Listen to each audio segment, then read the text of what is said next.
भारतीय तटरक्षी बाहिनीर एक हेलिकॉप्टर दुर्घटनाग्रस्त होइछि। गुजरात पोरबंदर उपकूल अरब सागर में दुर्घटनाग्रस्त होइछि। कोस्ट गार्ड चॉपर जरूरी अवतरण बेले हेलिकॉप्टर दुर्घटनाग्रस्त होइछि। दुर्घटना रे दुई कोस्ट गार्ड पायलट समेत 3 जन निखोज अछंती।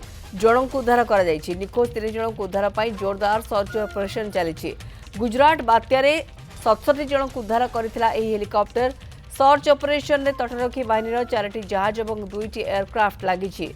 बड़ खबर जहाँ आसुछि भारतीय तटरक्षी बाहिनीर गोटे हेलिकॉप्टर दुर्घटनाग्रस्त होइछि।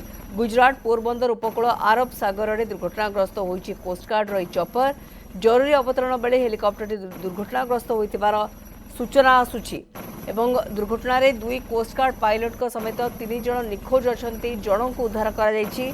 निखोज 3 जन को उद्धार पाई जोरदार सर्च ऑपरेशन चली। गुजरात बात्यारे 67 जन को उद्धार करथिला एही हेलिकॉप्टर। सर्च ऑपरेशन में तटरक्षी बाहिनीर 4टी जहाज और 2टी एयरक्राफ्ट भी लगी।